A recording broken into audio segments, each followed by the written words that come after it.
What is your name? I'm Mike Gitson. I'm the outgoing secretary of the DPCF and the platform chair. What does it mean to you to be progressive?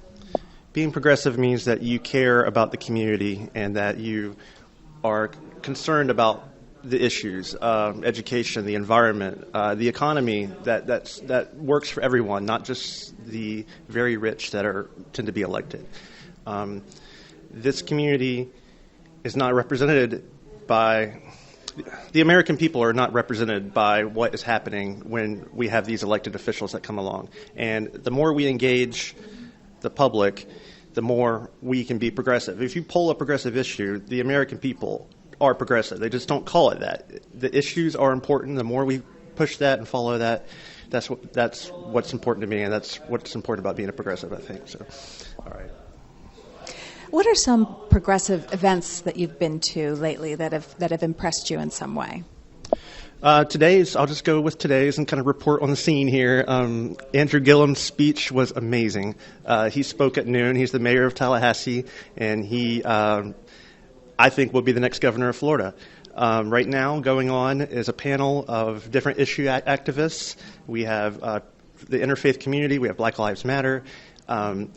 We have some very interesting, we have the Women's March represented over there, and we have some great examples of people, how do you reach across to other organizations and communicate and push the progressive cause. And this panel is great. It's a great learning experience over there.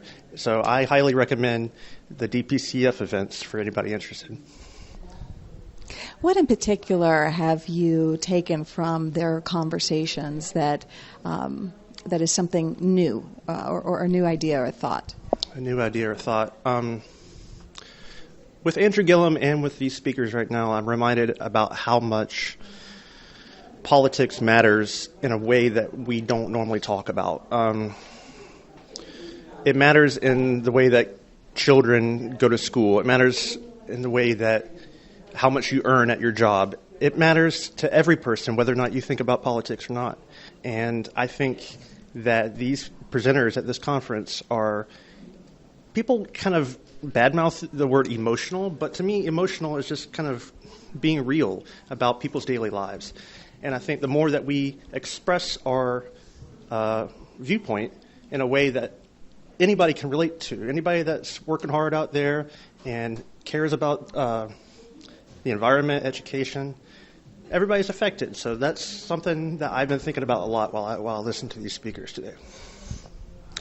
As you were growing up, what kinds of examples or what kinds of things ended up bringing you to where you are today to become a progressive? After 9/11, I was shocked. I didn't know anything about the Middle East. And I was like, I hate George W. Bush, but he's our president, and what he says should happen. And then I slowly realized George W. Bush, what he was doing was very wrong. He started an illegal war. And through foreign politics, or foreign policy, I started learning more and more about domestic policy. That was my window in there, and I majored in political science. The war on terror kind of brought me to the table because the Al Gore stuff I didn't pay attention to at all. So that was my era. Barack Obama coming up, I had a lot of hopes.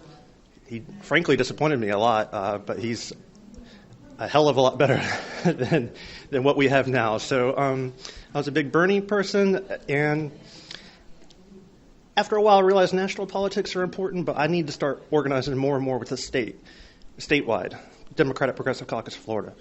Locally, I still got more work to do there, but that was my window in. I'm trying to improve myself as an activist, and hearing some inspiring people today. So, speaking of local issues, where are you from? I'm from Palatka, Florida. I work in St. Augustine, Florida, so the northeast Florida coast, the first coast as they call it. So that's where I'm from.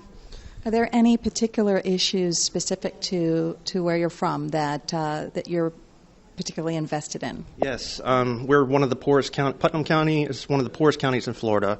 I'm concerned about jobs over there. I'm concerned about the fact that it's heavily polluted and the politicians don't care. We have a paper mill over there that tries to dump stuff into the St. Johns River. Those are some of the issues right now that I'm very concerned about, and it's not going to change until people start mobilizing and become woke, as people say. I'm trying to, use that term more often. Awake the state is something Ray Seaman said. I'm carrying along with that. It's something that needs a lot of work, and we need to go after those red counties and those rural counties. They're Americans just like we are. We don't talk to them enough, to be honest. So that's some self-improvement we got to do. Yep. Thanks for your time, Mike. Thank you very much, Maria. Thank you.